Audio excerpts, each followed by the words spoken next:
Pero bago tayo magpatuloy ay pakilike ang ating video. Ganun din ang subscribe button, pati na rin ang bell icon para lagi kayong updated sa mga parating ko pang mga uploads.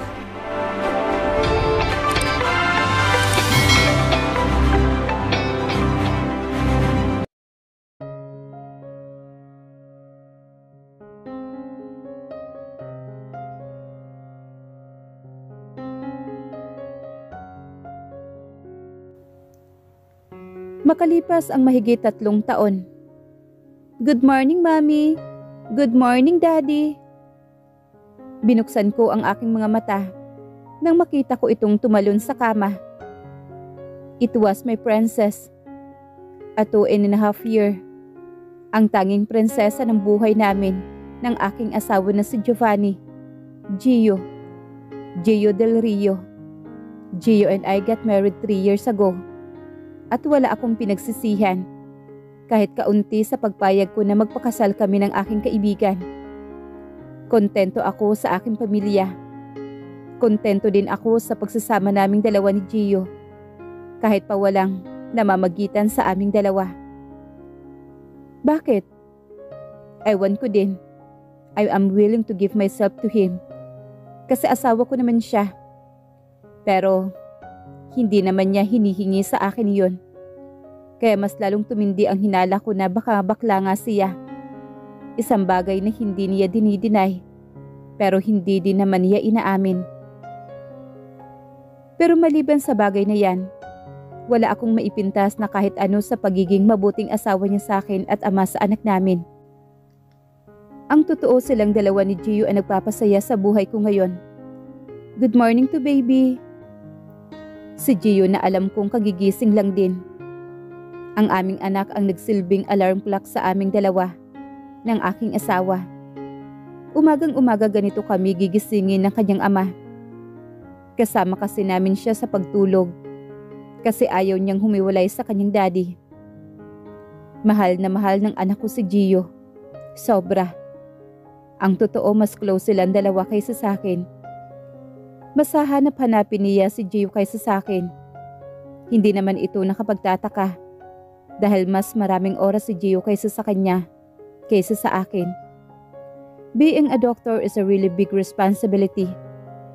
Hindi namin hawak ang oras namin. We can say no to the patient. Hindi ko naman pwedeng sabihin ang mga sanggol na palalabasin ko mula sa kanilang ina na mamaya nalalabas kasi day off ko. This is the reason why mas madaming oras si Gio sa anak naming dalawa. Umupo si Gio sa kama at pinaghahalikan niya ang aming prinsesa. Napahagikik naman ang bata. Parang ito ang bungad nila sa bawat umaga. Ako naman ay baon ko ang kanilang tawa sa buong araw ko. Good morning to baby. Nakangiti kong bati. Umupo na rin ako sa kama at hinalikan ko ang pisngi ng aking anak. Kamukha ko si Isabella, pero ang kulay niya ay namana niya sa kanyang ama, sa kanyang tunay na ama, ang lalaking kinalimutan ko na at ayaw ko nang alalahanin pa. Dahil para sa akin, isa na lang siyang bahagi ng pagkakamali ko sa nakaraan. Pero may magandang bunga naman ang kamalian ko na yon. At iyon nga ang aking anak, ang anak namin ni Gio. Salita namang hinahalika ni Isabella ang pisngi naming dalawa ng kanyang ama. Sa kasabay kaming hinalikan ni Gio ang pisngi ng aming prinsesa. Every morning, ganito na ang routine naming mag-anak. An ordinary morning it is. Nagmamadali na naman kami ni Gio sa pag-aayos namin sa aming sarili para sa pagpasok namin sa kanya-kanya naming responsibilidad. Siya bilang CEO sa kumpanya ng kanyang ama. Ako naman bilang resident Obigaini sa isang malaking private hospital. Yaya, just text me ha.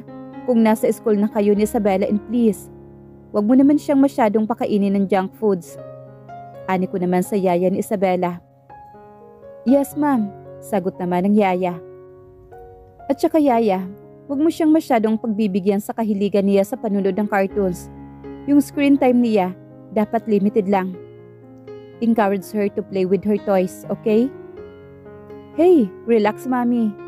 Umupo ka na para makakain na tayo ng maayos. Wika naman ni Gio at ininom ang kape niya. Ang mabuti pa, Tikman mo itong sinangag na inihanda ko para sa'yo. At ako pa mismo ang nagtimpla nitong kape mo.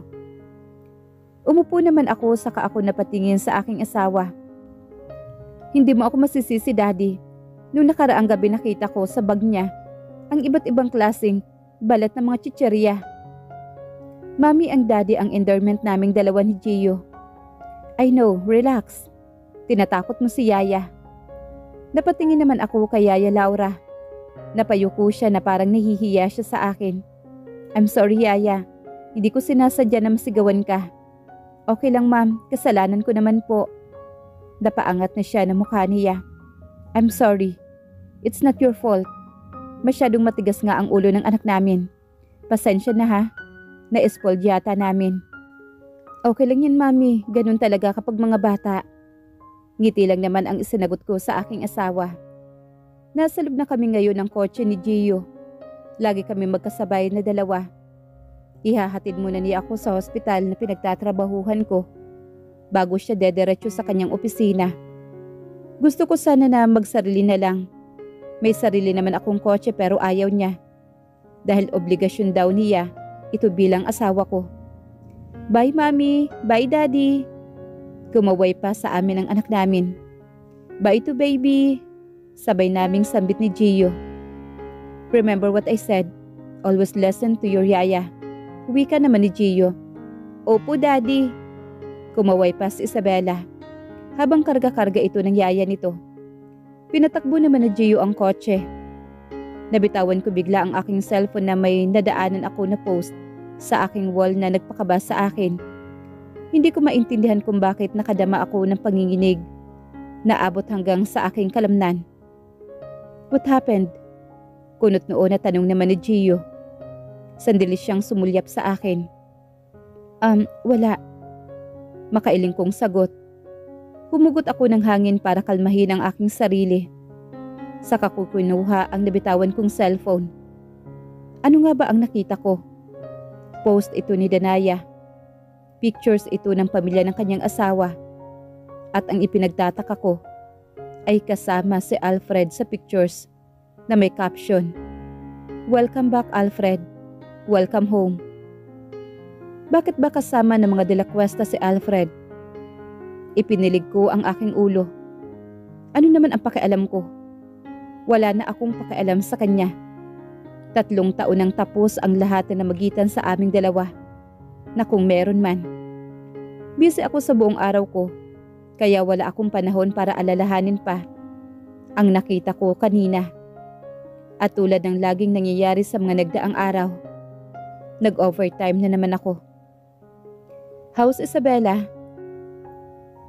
Tanong ko naman kay Gio. Kausap ko siya sa cellphone ngayon. Tulog na.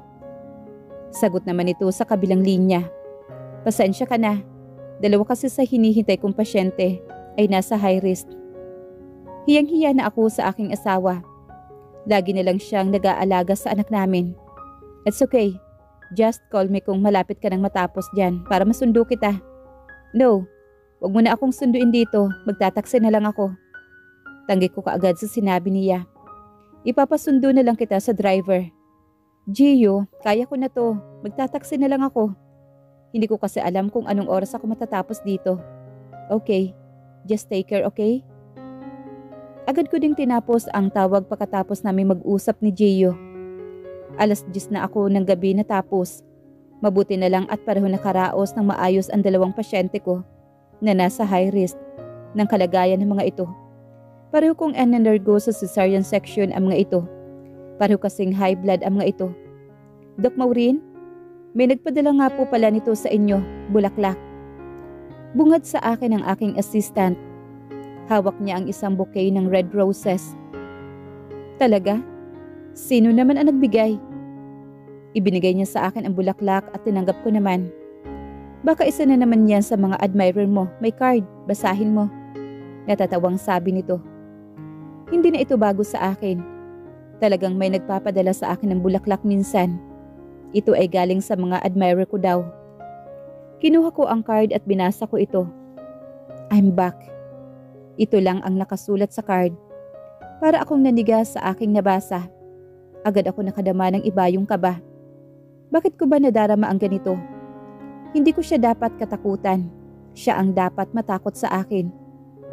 Sa'yo na. Agad kong ibinalik ang bulaklak sa aking assistant. I don't like that flowers. Okay, kunot noon itong tanong. Agad ako nagpaalam dito para umalis na. Tama lang at paglabas ko ng hospital, ay may taxi na naghihintay sa akin. Talagang pinasuyo ko ito sa guard na ikuha ako ng taxi. Nasa loob na ako ng taxi, binabaybay na ng driver ang daan patungo sa kung saan ako magpapahatid sa kanya. Agad kong kinuha ang aking cellphone mula sa aking bag nang marinig ko ang pagtunog nito. Si Gio ang tumatawag. Hello Daddy? Yes, pauwi na ako. Okay, salamat. Agad ko din tinapos ang tawag naming dalawa. Dahil sa pagod kong katawan kaya napasandal ako sa backrest ng aking unuupuan. Nasa passenger seat ako nakaupo.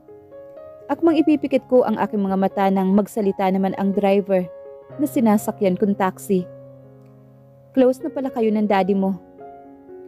Boses na pamilyar sa akin kaya napaayos ako ng pagkakaupo. Sino ka? Inihinto niya ang kotse. Lumingon siya sa akin.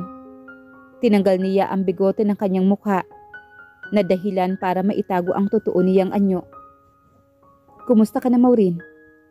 Nakangisi niyang tanong sa akin. Ikaw? Nanlalaki ang mga matang sambit ko. Tila tumigil sa paggalaw ang lahat ng bagay. Wala akong ibang naririnig kundi ang malakas lamang na bagtibok ng puso ko. Para akong sinasakal at hindi ako halos makahinga. Relax baby, para kang nakakita ng multo. Nakangising wika naman niya. Anong plano mong gawin sa akin? Tinigasan ko ang boses ko para hindi niya mahalata ang nadarama kong pagkabalisa. Nothing. I just want to send you home. Kinalma ko naman ang aking sarili. Iba't ibang emosyon ang nadarama ko ngayon. Pero alam kong mas nananaig dito ang matinding pagkapuot para sa kanya. Hindi naman yata nag-abala ang asawa mo na sunduin ka. Mabuti na lang at nandito ako para masiguro na safe kang makakauwi sa inyo. Nagtaas baba naman ang aking dibdib sa galit. Nanlilisik ang aking mga mata na nakatingin sa kanya. Wala kang karapatan na ikumpara si Gio sa'yo. Dahil walang-wala ka sa kalingkingan niya. You are nothing to compare to him. That hurts, baby. But I don't care. You can hurt me till your heart contain. It doesn't matter. Because I know in the end, you'll be back to where you belong. Ngumiti naman siya. In my arms. Sabay kindat nito. At tila ba, biglang nakuha na naman siya nito. Handsome as always at para bang dumoble yata ito. Pero wala nang dating sa akin ang itsura niya ngayon. Yan ang ipinapasok ko sa aking isipan. I don't love him anymore. I have to remember this one. Dahil ayaw kong mahulog muli sa kanyang makamandag na karisma. No thanks. Pero kung babalik man ako sa dati, I'll choose where I felt safe and secure. At hindi ko naman sa'yo makukuha yon. Tumawa lang siya sa aking sinabi kaya mas lalo akong nainis sa kanya. Sa kanya pinatakbo muli itong taxi na minamaneho niya. Saan kaya niya nakuha ang sasakyang ito? Stop this car, Alfred. Bababa ako. Nope. You have your chance kanina. And now, you lost your chance. Hindi ako nakikipagbiruan sa iyo, Alfred. Saan mo ba ako planong dalhin? Pinilit kong maging mahinahon. Ayaw kong magpadala sa matinding galit ko sa kanya. Wala akong lakas para makipag-away sa kanya ngayon. Katulad ng sinabi ko, dadalhin kita sa bahay. Aniya na nakahinga ako ng maluwag. Pero hindi ibig sabihin na tuluyan na kitang ipapaubaya kay Gio. Dahil may plano akong muli kang kuhanin, kayong dalawa ng anak ko. Naikuyom ko ang aking palad sa narinig sa kanya. Buwisit ka, wala tayong anak. Tanggi ko kaagad, pinatigas ko ang aking boses. Huwag kang magsisinungaling sa sarili mo, Maureen. Alam natin pareho na may anak tayong dalawa. At ipinaangkin mo sa ibang lalaki ang anak ko. Walang hiya ka talaga, Alfred. Bulyaw ko naman sa kanya. Believe me, baby. I've been there. Sana hindi ka nalang bumalik at nanatili ka nalang doon. Mukhang mas bagay ka naman doon. Sarkastikong wika ko sa kanya. Hindi na nila ako kailangan doon. Mas bagay na daw sa akin ang manirahan sa langit. Nakasama ka at ng anak natin. At ang magiging mga anak pa nating dalawa.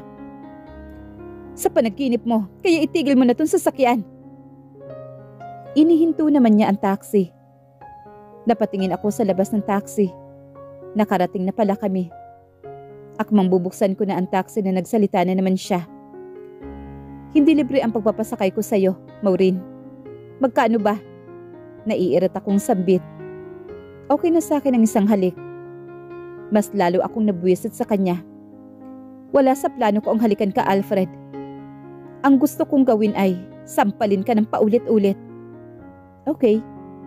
You can slap me. Hanggang sa magsawa ka. Then I can kiss you. Hanggang magsawa ako. The problem is, hindi kita pagsasawaan kahit kailan. Humigpit naman ang pagkakahawa ko sa handle ng pintuan ng kotse. Huminga muna ako ng malalim saka ko binuksan ang pintuan. At lumabas. Saka ko malakas na isinara ang pintuan. Humakbang ako para pumasok na sa gate ng Maureen. Huminto ako pero hindi ko siya nilingon. May utang ka pa sa akin na halik. Sisingilin kita sa mga susunod na araw. Okay ba, baby? Saka ko narinig ang pagtakbo ng kotse.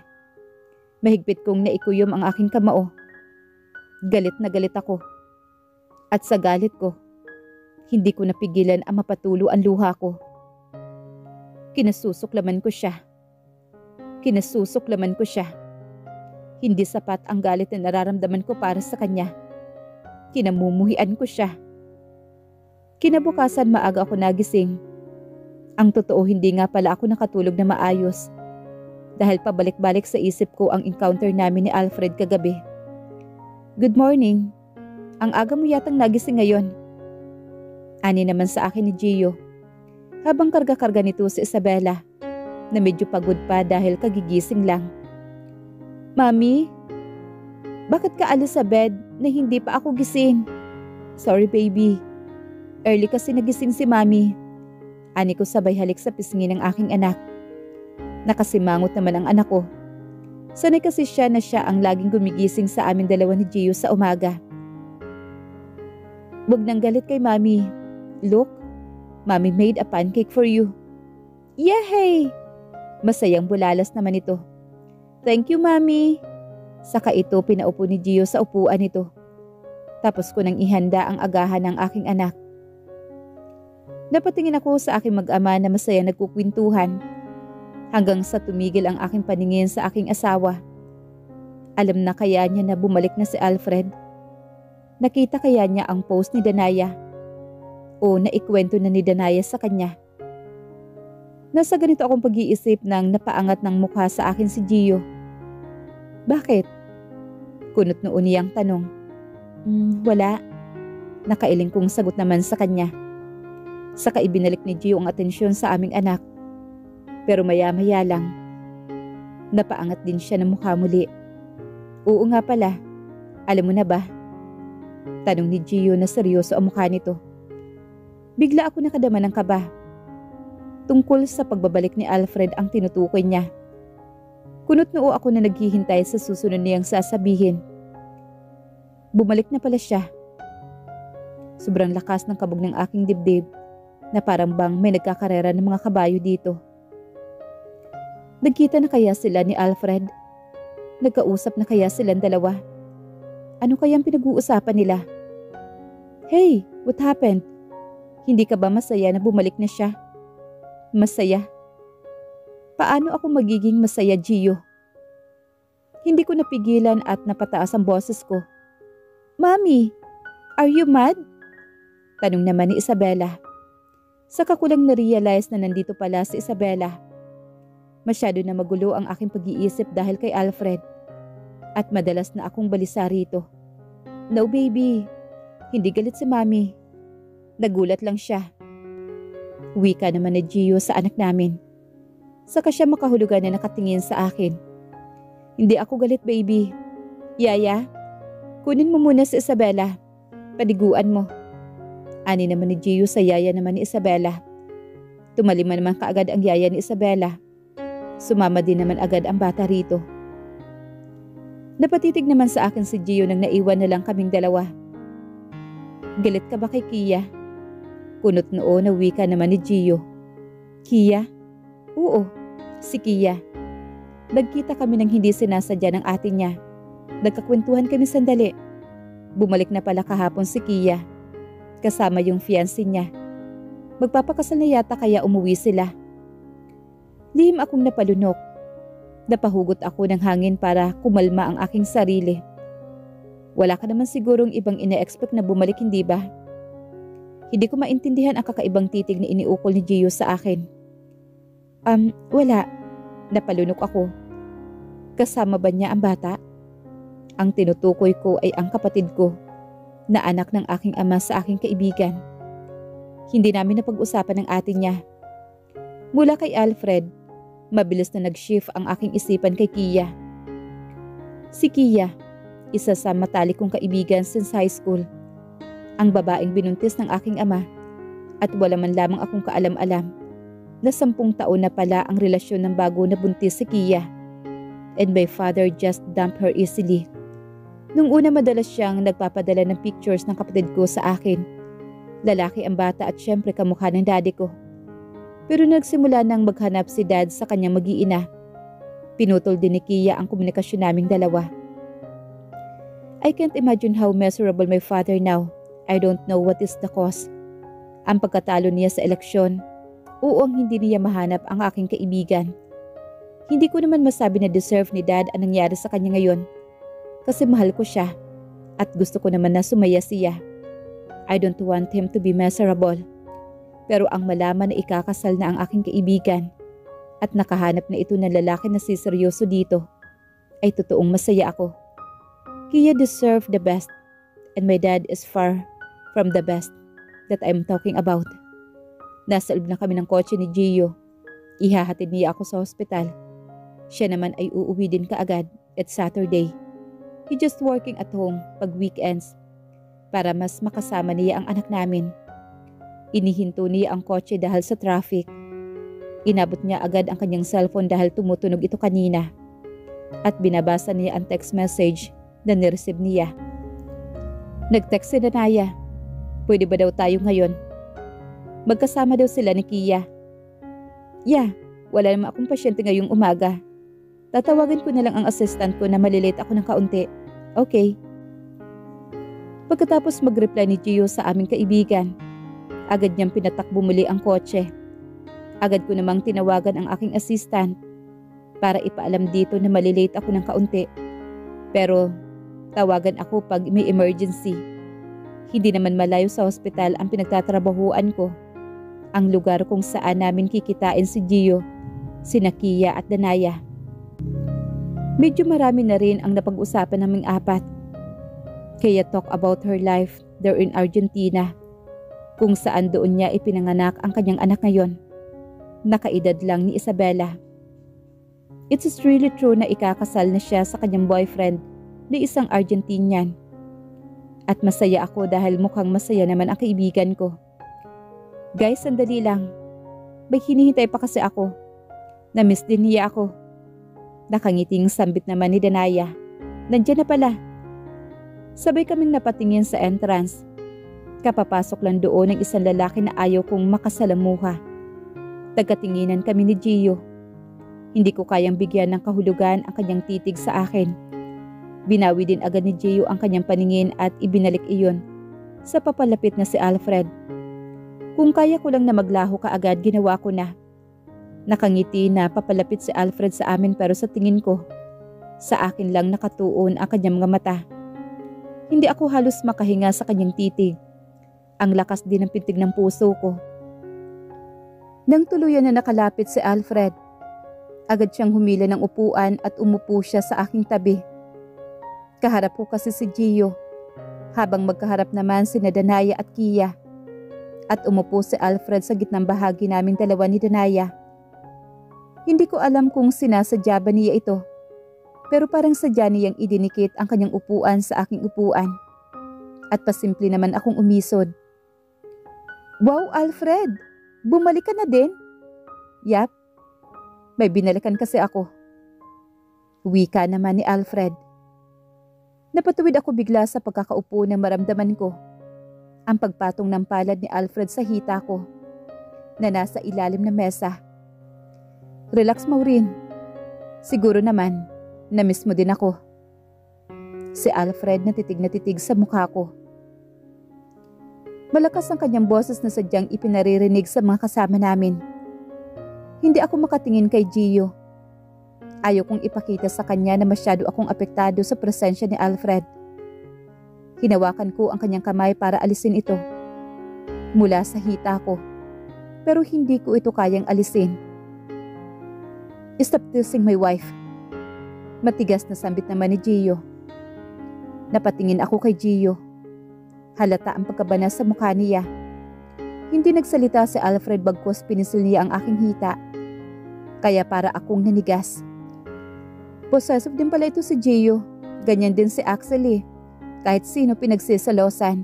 Pati nga itong si Alfred. Wika naman ni Danaya. Mahina na nagtawanan sina Danaya at Kia na sinabayan pa ni Alfred. Hindi namin magawang tumawa ni Gio. Parang ang bigat ng atmosphere sa aming dalawa.